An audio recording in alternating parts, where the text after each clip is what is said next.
Hello and welcome student to the today's class of the course MA412 Linear Algebra,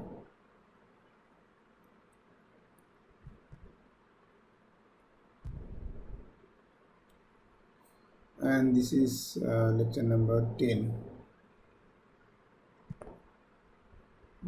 Lecture number 10.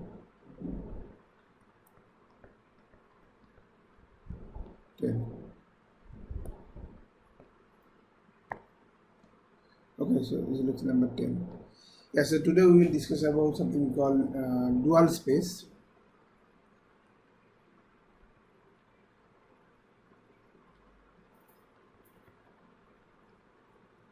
Dual spaces. Okay. So before that, okay, so I need some more terminology. So let V be a vector space over F or field F over some field F. Okay, so a linear map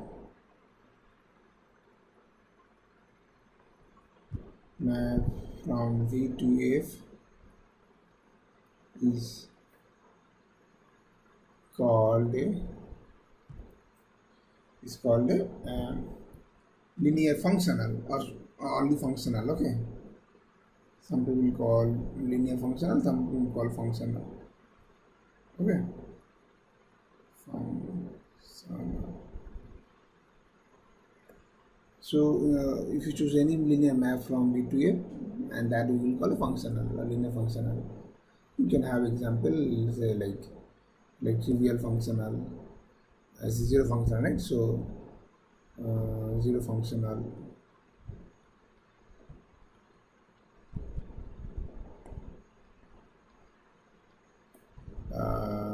from A V to F that sends everything to zero. Okay, all the vector goes to zero. Okay.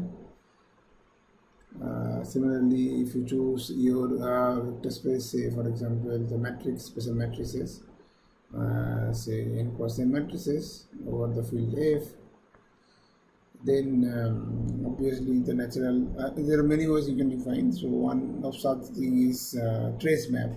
So what is that? So okay, if from V to F, defined by f of V. So V is the matrix space. So element the matrix A will be trace of A. So this TRA means trace of A. This is trace of the matrix A. So what does that mean? That means sum of the diagonal elements. Okay. Now obviously this linear map you can check easily, like choose two matrices, and then this will be obviously trace of A1 plus A2, but that is nothing but trace of A1 plus trace of A2, and hence so this is nothing but f of A1 plus f of A2, right? Similarly, if you multiply by constant with the matrix, that is coming to C times f of A, because you multiply, then it will be multiply in the entries wise, and hence the trace will be sum of all those entries with C multiply by C, right? So C will come outside. These are linear maps, okay? And this is the map is from V to the function field. It is a function. Sorry, that field. So this is called functional. Okay. Now there is for any vector space there are very nice maps, and these maps are actually has a name. It's a coordinate functions maps. What are those things?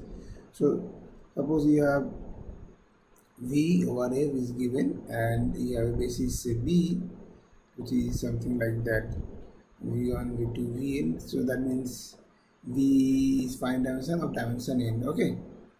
So then what does that mean? That means any vector V can be written as summation ci vi I equal to 1 to n. Okay, and so thus so you can talk about coordinate vector with respect to the basis b, and this will be nothing but c1, c2, and dot cn. Okay, now you can define a map if for example, if I am writing for each I, if I from v to f by if I when acting on v, it will taking that the ith coordinate.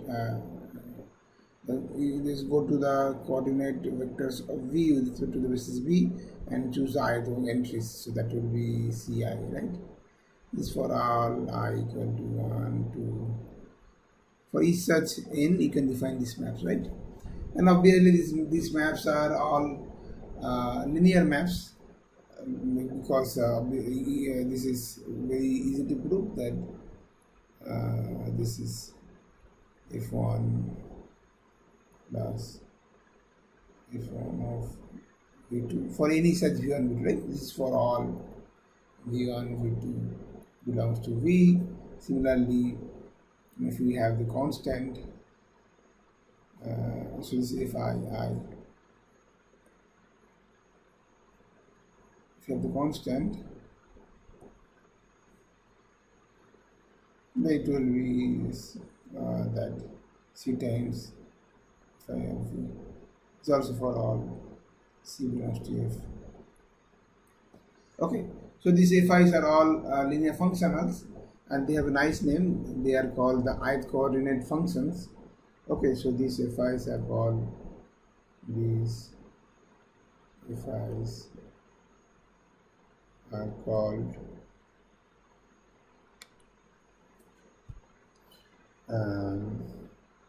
ith coordinate functions.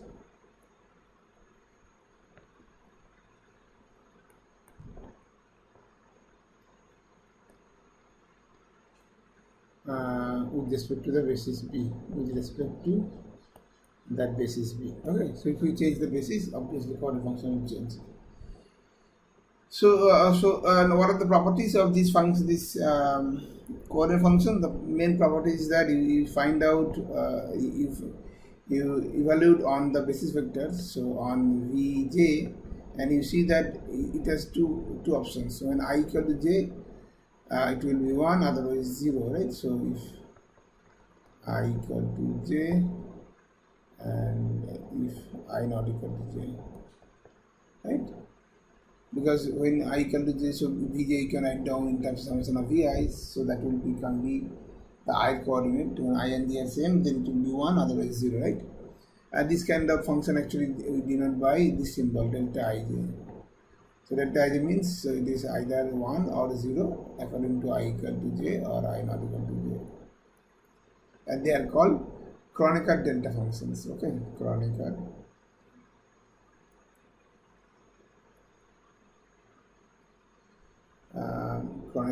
delta functions. Okay, or Kronecker delta, whatever.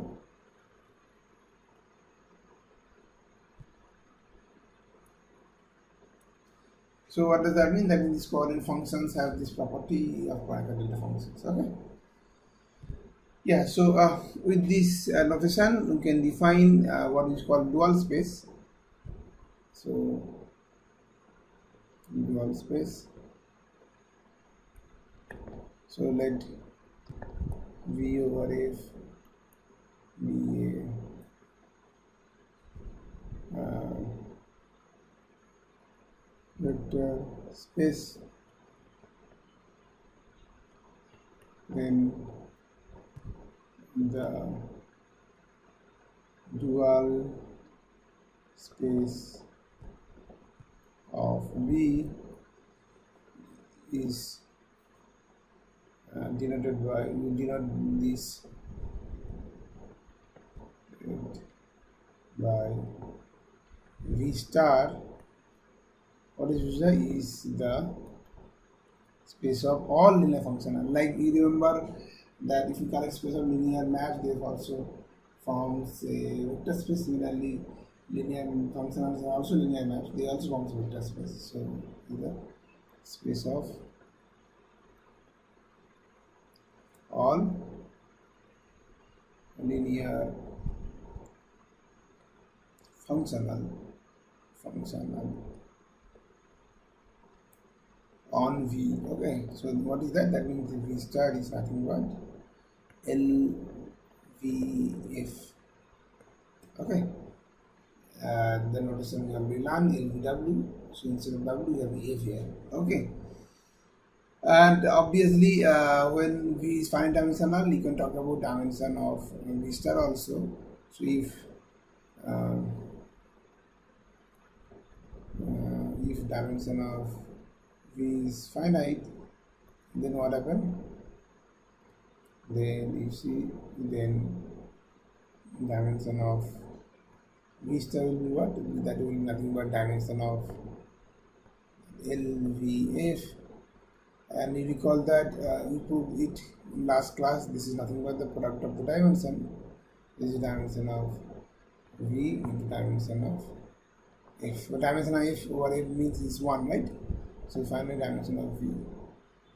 So what does that mean? That means dimension of the dual space is exactly same as dimension of the original space for provided it is finite, provided dimension of V is finite. Okay, okay, but again we have learned that whenever you have two vector spaces have same dimension and finite, they are isomorphic. So you can say that this V star is actually isomorphic to V. Okay, this theorem also we learned that two finite vector space of dimension same must be isomorphic to each other, right? Okay, and naturally you can define something called the double dual. So what is that? So you can say that double dual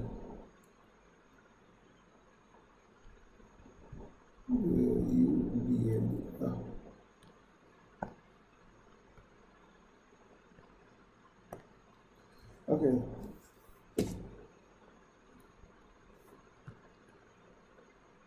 So double dual is the dual of dual, right?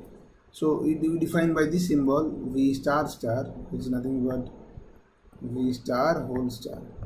Okay. So what does that mean? That means dual of LVF. This dual, right? Okay. And again, you can talk about the dimension. So dimension of V star by previous formula. What? So this is dimension of V star whole star, right? And by previous formula we learned that this is nothing but dimension of V star, or again dimension of V star is nothing but dimension of V. So again for finite dimensional vector space, okay, so again this is, I am assuming that V is finite dimensional. Then double dual and dual and the original from vector space are also same dimension, and hence they are also isomorphic. Okay, but we will show that this isomorphism is very interesting. There is something called canonical isomorphism. So this is something called canonical isomorphism that we will talk about it little bit after some time. Okay, so obviously for finite dimensional space these all are same dimension, so they are all isomorphic. But this is not true for infinite dimensional vector space. You can think about some example. In fact, none of the dual is actually, so duals are bigger, much bigger actually. They are not same, not isomorphic. Okay. So then the next question one can ask that what happen. I mean, if I know the basis of the vector space, given a basis of the vector space, then can you say about the basis of the dual space? Okay. And the answer is yes, and those bases are called dual bases. Okay, so now let me just prove a theorem and then we will discuss define the dual basis. So so again you start with that let V be vector space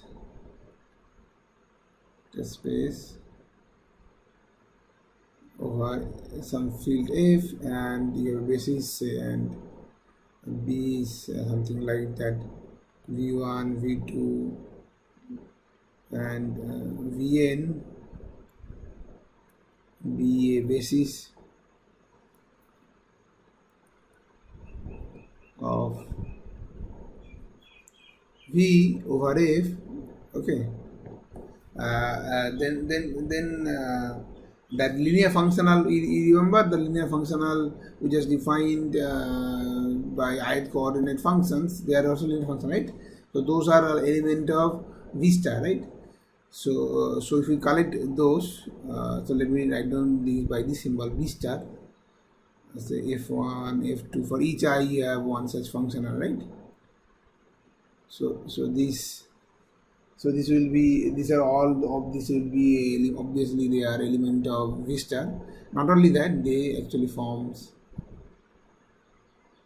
a basis of V star, okay, which we call the dual basis, which is called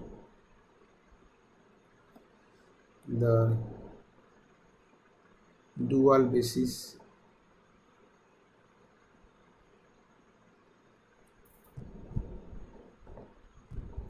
of V star. So what does that mean? That means all the bases of V star are coming from some basis of V, or other, this question will prove later.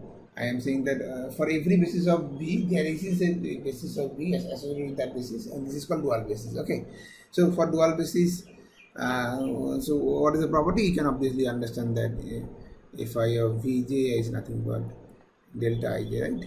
So this is the property of dual basis. That is already discussed in the example. Okay, so now so there, I mean, obviously first we need to check that this B star is actually a spanning set, right? And then we are done, because the dimension is same, and if it's a spanning set, that means this is a minimal. So basis is a minimal spanning set, right? So you cannot have a dimension is n, so you cannot have spanning set whose cardinality less than n, right? Sorry, you cannot have spanning, yeah. And if you can find out this is the spanning set, so this has to be basis, because it has exactly cardinality n. Or you can prove both the property linear independent and spanning set. Okay, so in any way. So first let us prove that this B star, so this claim, so claim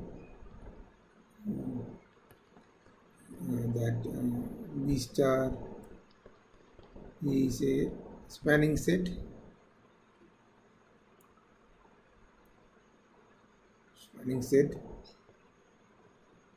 for V star.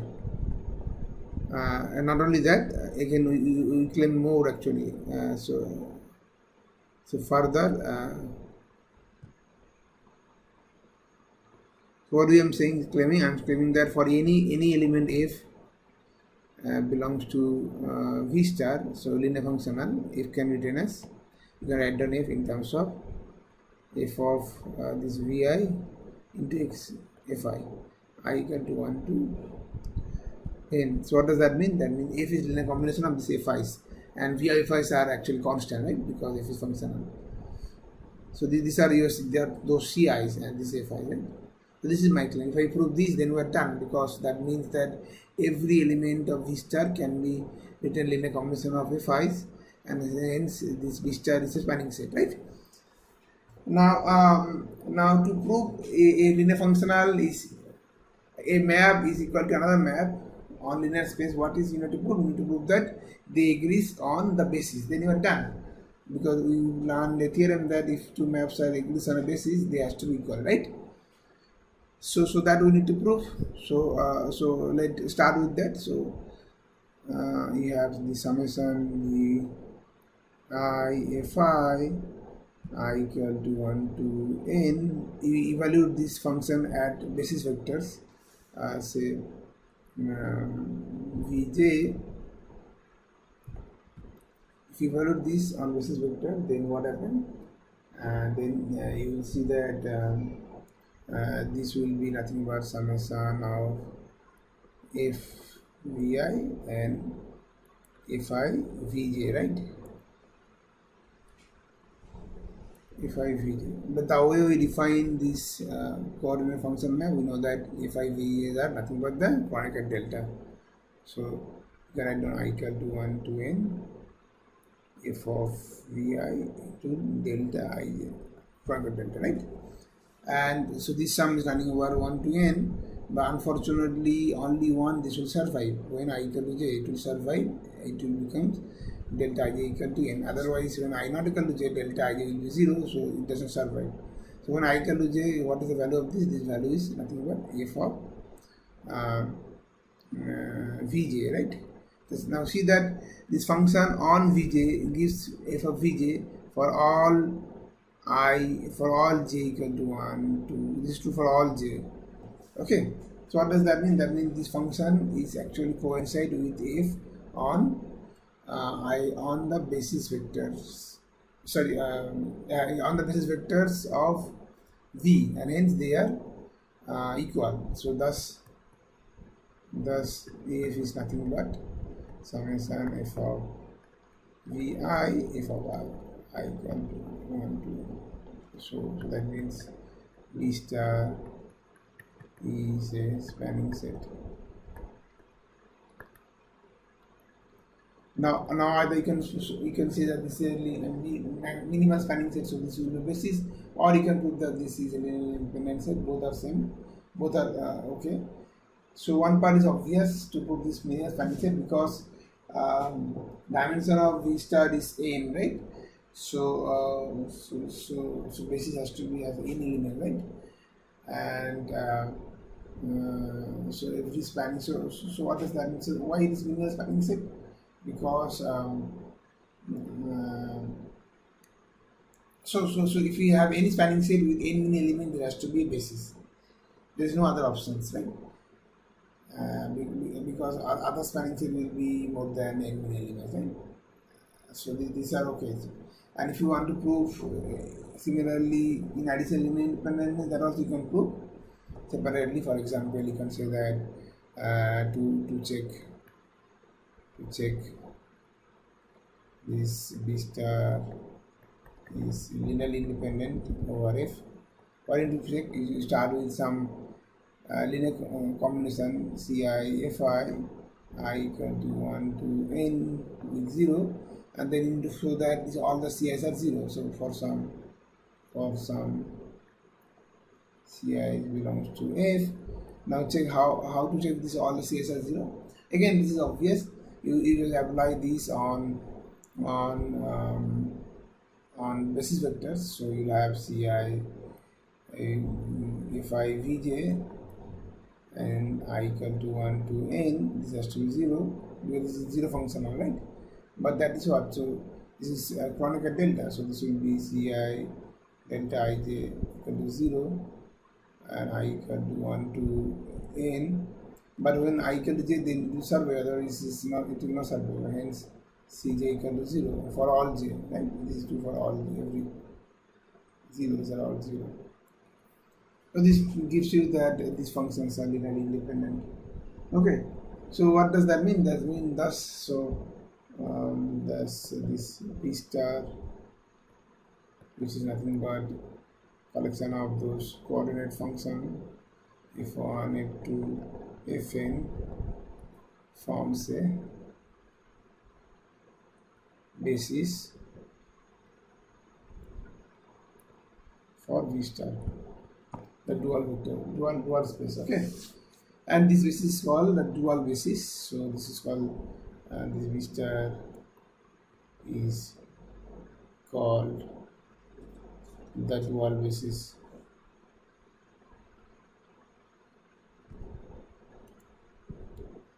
of V or V star, whatever, it doesn't matter. Okay, some people say the dual basis of V, that dual basis of, even some people say dual basis of B also. Okay, it doesn't matter. Okay, Now maybe some example, just do some example. So let me choose R2 over R and some basis. So give me a basis. Maybe 1, 2, and something. So 2, 1 maybe. So whatever you choose. So remember this vector. No, if they are on the same line, then they are not linearly independent. They're linearly dependent. They are not on the same line. They are linearly dependent. Line passing through origin. And the moment you are getting to linearly independent vectors, they will form the basis of R2. So I can say that this is kind of, you can remember this. So 1, 2 is what? So 1, 2 is 1 and 2 here. So this is it is in this line passing through origin, right? And 2, 1 is kind of here. So this is in this line passing through origin. So these vectors and this vector, these two are vector, they are not linearly independent. Sorry, they are not linearly dependent. So they are linearly independent, and hence they also forms a basis of R2 because it has dimension 2, right? Any two linearly independent vector will form a basis. Or rather, I can write down by these symbols. I think this is better. 2, 1. Okay. Now suppose this is my basis of R2. Then I want to know how the B star look like, the dual basis. Okay. But I mean that this contains of two functions, right? F1, F2. So you have to tell me how F1, F2 look like. What the definition? Okay. So for that, what you need? So you start with any vector, say maybe x and y. Oh, I don't write down. I have to write down on the other form. This will be good for us. Like this, say v1, v2, doesn't matter. Okay, and we need to write down those vector in terms of this basis vector, right? So because this is a basis vector, you can obviously write down this is some c1 times 1, 2 plus c2 times 2, 1, right? Every vectors can be written as linear combination of basis vectors, and this c1, c2, they will form that coordinate vectors of v1, v2, this vector, right? But this is nothing but you're saying that c1 plus 2c2 and then 2c1 plus c2, right? So what does that mean? That means so I need to find out what is c1, what are c1, c2. Then done. Then we know that this f1 of v1, v2 will be c1, f2 of v1, v2 will be c2 by definition, right? Now, but what is c1, c2 in terms of v1, v2? So you write down c1 plus 2c2 equal to v1 and 2c1 plus c2 will be equal to v2, right? So you multiply by this by say 2, this by 1, then you subtract. Then what happened? So if you multiply by 2, then 2c1, 4c2, 2v1, and this is subtract. After subtraction, this get cancelled, right? So 4c2 minus c2, so 3c2 here, and here you will have 2v1 minus v2, right? And hence your c2 will be equal to 2v1 minus v2 by 3. So this is your c2, and then you can obviously find out c1 also from that. So let me check again. So 2 minus 2, that cancel, and then 4 minus c2 is 3.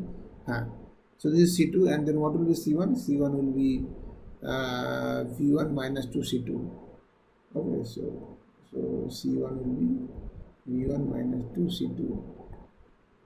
2c2, but what is c2? c2 is 2v1 minus v2 by 3. So this is 2v1 minus v2 by 3, right?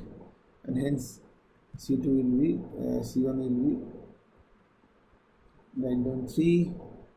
So 3v1 minus 4v1 plus 2v2. So what does that mean? That means minus v1 plus 2v2 by 3, and hence you just get this coordinate function f1 of v1 v2 is what? This is c1. C1 was what?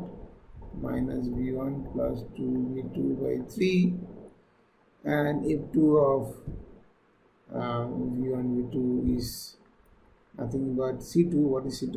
C2 is 2v1 minus v2 by 3, and then dual basis is nothing but f1 comma f2. So this forms a dual basis with respect to the original basis. Okay, so this is one example. You can have similar kind of example. Okay, now question is that okay, so this is done. And now we already define double dual.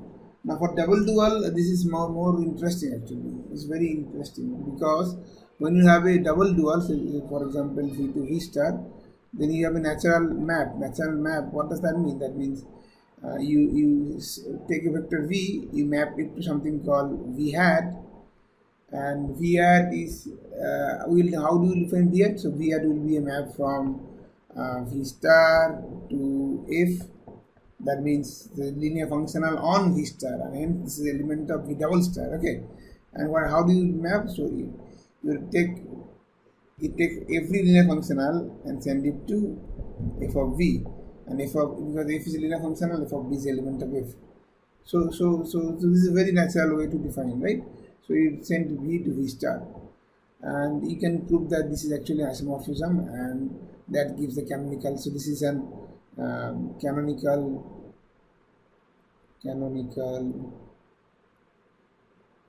isomorphism. I will prove it. Isomorphism between V and V double star. For V finite, obviously I am assuming all are finite dimensional here. Okay. Okay, so now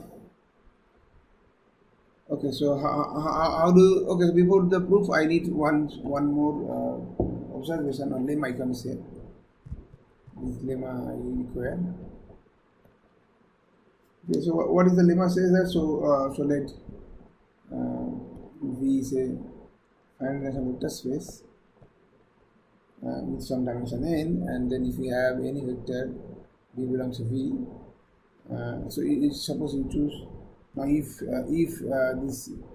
the functional attached with V, so V hat is a functional, right, on V star. So that means V hat is an element of V double star, right? If this is 0, so if this identity is 0, then V is actually 0 vector. Identity 0 means what? Identity 0 means so this is if and only actually. If B is a 0, then obviously V hat has to be 0, right? Conversely, you can say that if V hat is 0 means V hat of F equal to 0 for all F belongs to V star. Okay, for every linear functional. Okay. If this is the case, then V has to be 0. Now, proof is it's not difficult. So we will use a contradiction. So let V is not 0. So let V equal to not equal to 0. Okay. So this is given to me. I am assuming that V not 0. Then I will find out some contradiction. Okay. So if we have a vector non-zero, then the singleton V is linearly independent over F inside V, right? So we can extend these to a basis, right? So we extend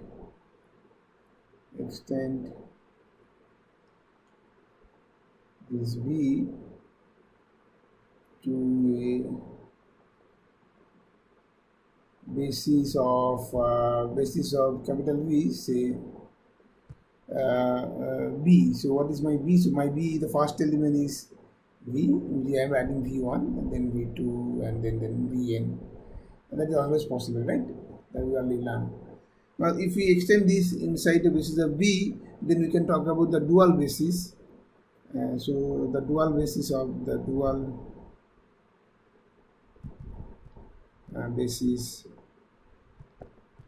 of V is say V star. So this is basis of V star, an element are f1, f2 dot dot dot f of n, right? But then what does f of 1 do? So then you see that f of 1 of v1 is always 1, right? Not equal to 0. Other than f of 1 of other vi are 0, right? But f of 1 of v1 means what? This is nothing but f of 1 of v, which is 1. And that implies v at of f of 1 equal to 1, which is not equal to 0. But this is a contradiction. We assume that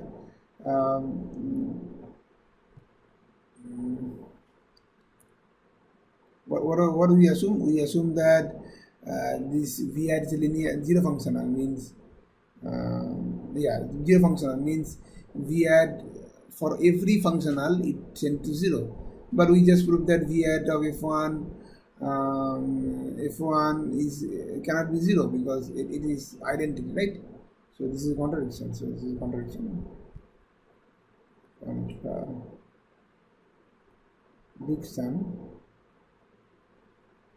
Okay, hence v cannot be 0.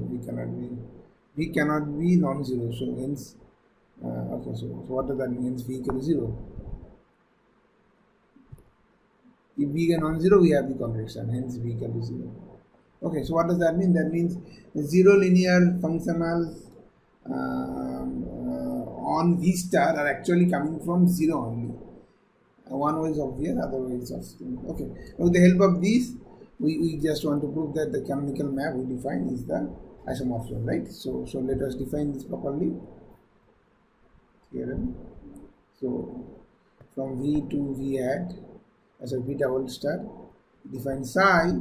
What is psi? Psi sends any vector to v hat, and you know the v hat definition. So v hat is actually from v star to f, and defined by v hat of f equal to f of v. Okay. So we want to show that this is an isomorphism of vector spaces. Isomorphism. And so what does that mean? That is linear map and 1 on and 1 to. Okay. So and obviously you already know that they have same dimension. So if you prove 1 1, then it is enough, because we know that on a finite vector space the dimension is same, 1 1 on 2 dimension all are same, right? We have proved this. Any of the statement is equivalent to other statement. Okay. Now how to prove linearity? So if the psi is linear, right? So we need to first prove this. So what does that mean? That means psi acting on two such linear functional on v star. So so two such functions. So write down that. So v1 plus v2. Okay, so that has to be. So this is what? This is linear functional on v star, right? So then it will act on some linear function from v to f, and the evolution will be what? Evolution will be okay. So write down. So this is what? This is v1 plus v2 cap of f, right? Now v1 plus v2 cap of f is what? That by definition this is f of v1 plus v2, but f is linear, so this is nothing but f of v1 plus f of v2. This is nothing but v1 cap of f plus v2 cap of f, and hence it's nothing but psi v1 of f plus psi v2 of f, right? This is for all f. This is for all f belongs to v hat. Similarly, for constant also same thing. This is constant time v, maybe value of f. So this will also come as constant time psi of v of f. So that proves that psi is linear map. And now If I prove this is 1 1, I am done. Okay, so for 1 1, because 1 2 will be coming then, because both are dimensions same, right? The 1 1 means 1 2. How to prove 1 1? So you start with, say, psi of v1 equal to v2, for example. So what does that mean? That means v1 hat equal to v2 hat. Okay, so they are same linear function, and same linear function means that they are equal for every such element of v star. So for any element, this of this equal to v2 hat for all if belongs to, for all if belongs to v star. But this is what this is, f of v1 equal to f of v2. Yeah, so for all, or rather you can say that v1 v2 of f, it doesn't matter. So here from here I can say that f of v1 minus v2 equal to 0, and that means v1 minus v2 hat of f is equal to 0, and that is has to be true for all f belongs to v star. And now we just prove, we call that if this is 0 for all such things, then the original thing is actually 0. So this implies v1 minus v2 is actually 0, right? The 0 linear function are coming from 0 only. But if v1 minus v2 is 0, that means v1 equal to v2. So that means the original function, this is 1 1. So this implies psi is 1 1. Okay, and hence on 2, because v and v star are the same dimension. So thus what we prove? We prove that psi is an isomorphisms, and hence v is and this is called canonical isomorphism. Okay, from v to v double star, double dual. Okay, this is called the canonical isomorphism, or natural, whatever. We have to call also natural isomorphism. Okay, both are same. Isomorphism. Okay, clear. So the natural question one can ask. So for every basis of v, you have basis of v star. What about the converse? If every basis of v star is coming from some basis of v star, and the answer is yes. Okay, the answer is yes, and that tells you that every basis of v star is actually dual basis of some basis of v. Okay, so how to prove? So let me prove this thing. Every basis of v star is a dual basis of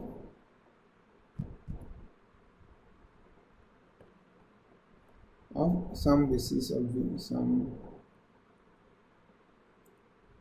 basis of v.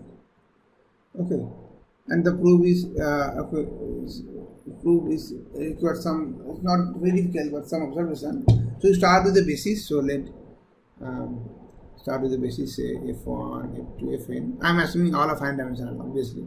These are all finite dimensional, otherwise it is not true.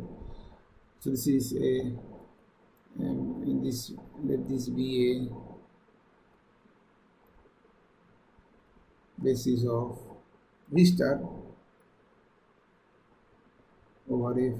Okay, then from v star you can go to v double star. So v double star will gives you another basis which is coming from basis of v star, right? So that is called the dual basis of this basis, right? So then there exists a dual basis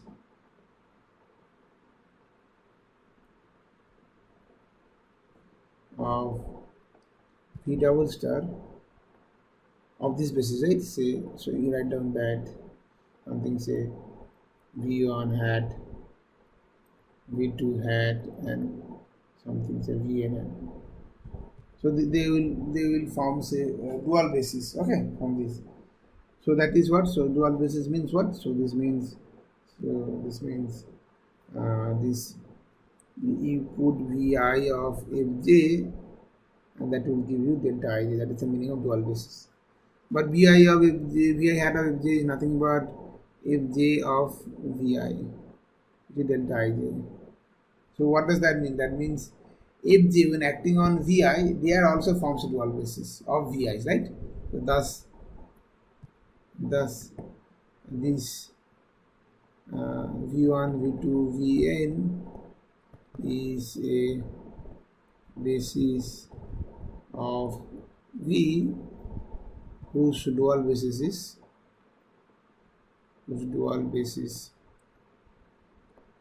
this f1, f2, fn. So that means the dual basis, the basis which coming of V star is actually dual basis of some basis coming from V, right? Okay, so this observation is important observation that tells you that whenever you have a vector space, then you can talk about the dual basis by one by another. Okay. Now maybe I will end this discussion with one more observation. This is called transpose map. So how to define a transpose of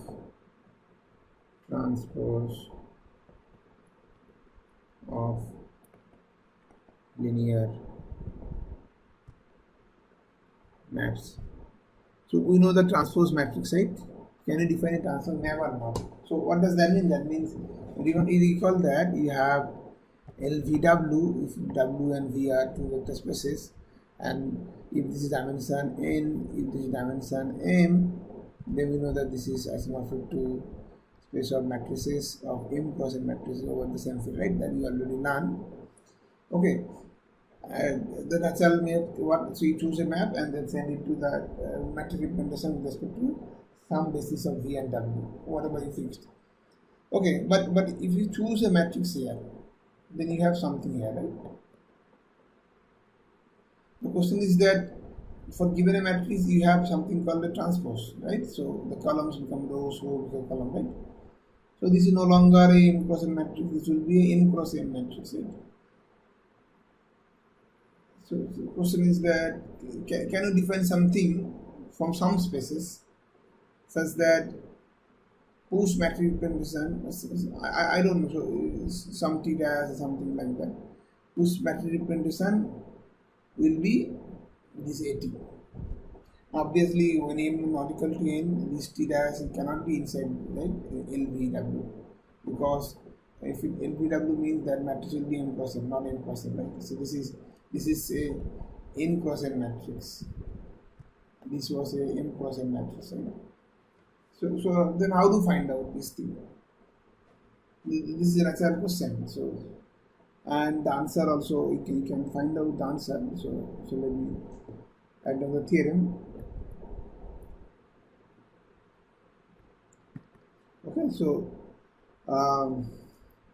suppose we have V dimension say n and W say dimension m, and I'm also assuming basis V1 is the basis of V1 say V dimension n, and V2 is the basis of W dimension m, maybe say U1, U2, Um. Okay, this I'm assuming. So this is basis of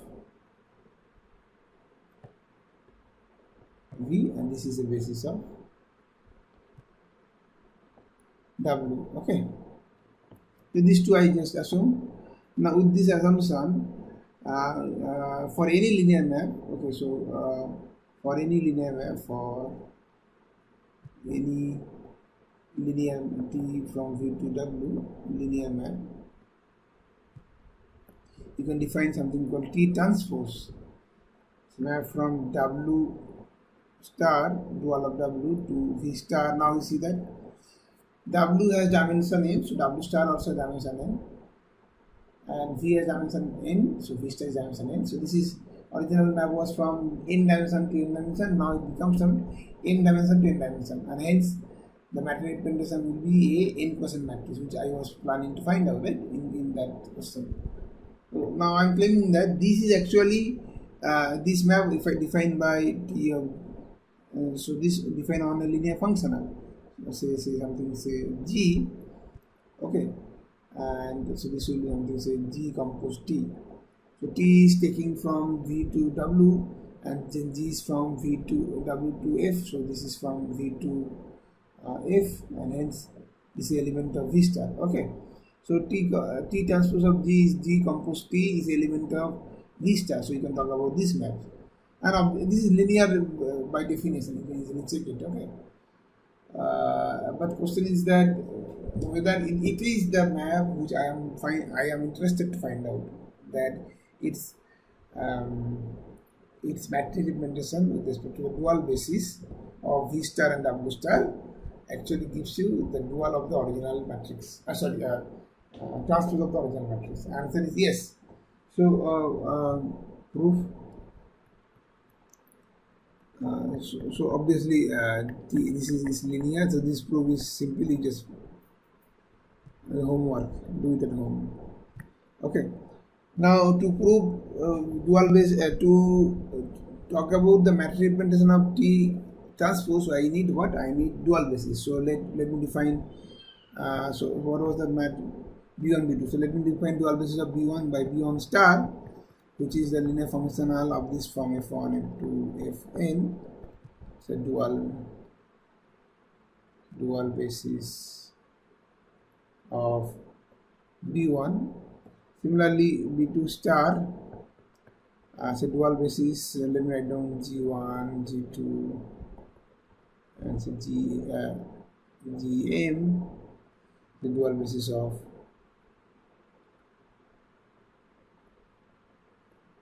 B2. Okay, so with that help, I have to find out the matrix representation of T transpose with respect to these two bases, B1 and B2, right?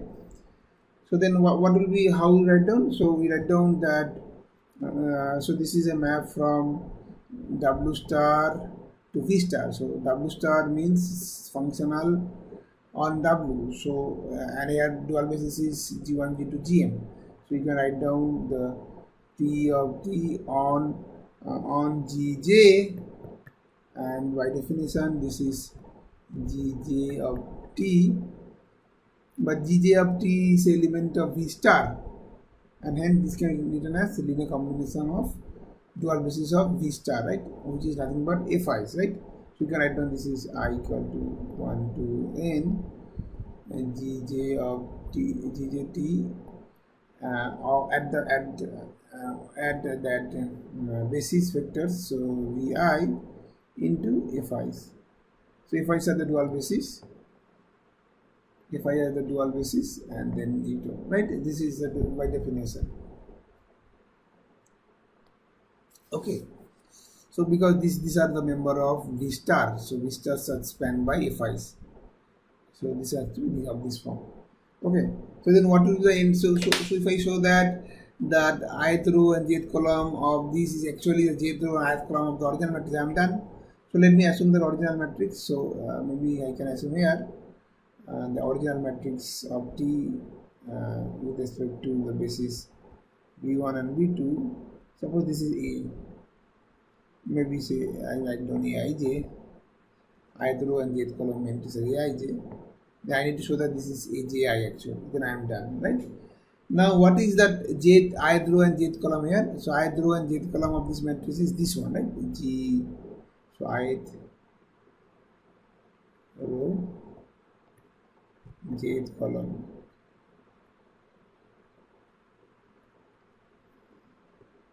of TT, this matrix representation. So this is right now B2 star to B1 star. So what is this? This is nothing but Gj T of Vi, right? Now what is Gj of Vi by definition? This is nothing but Gj of TVI. Okay, but what is TVI? TVI I see from here. So the matrix representation of T with respect to that matrix Vi, right? So what is TVI? So TVI will be nothing but summation Vi, right? So A Ki, K equal to say 1 to M and U. So U is the matrix. U is that matrix. Sorry, basis of W.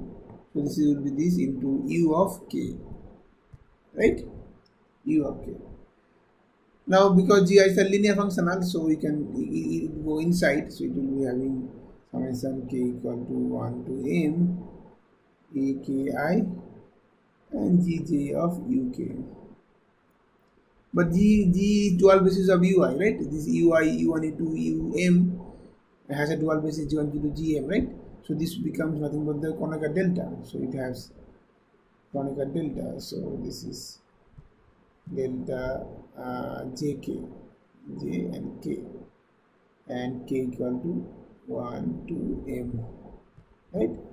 So what does that mean? That when K equal to J, it will survive, otherwise it will not survive.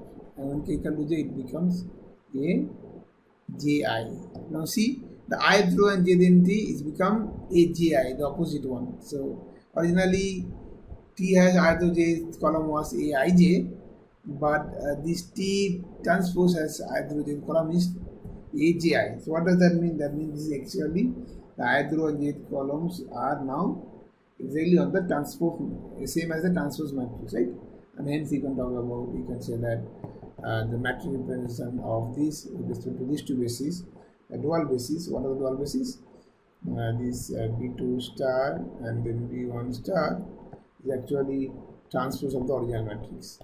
Okay, and this proves our claim that whenever you have a transpose of a matrix, there would be a linear maps in some spaces whose matrix representation will be the transpose of the original matrix. Okay, and that is obvious. And when M equal to N, then you can talk about, you can say they are same, because W star will be W actually, and V star will be V actually, and the dimension same. They all are actually isomorphic. So in that case, T star will be you can say the element of L W star V star, which is also isomorphic to L V W, when W and V are same dimension in that case. Okay, so that this concludes our discussion today, and I will stop here.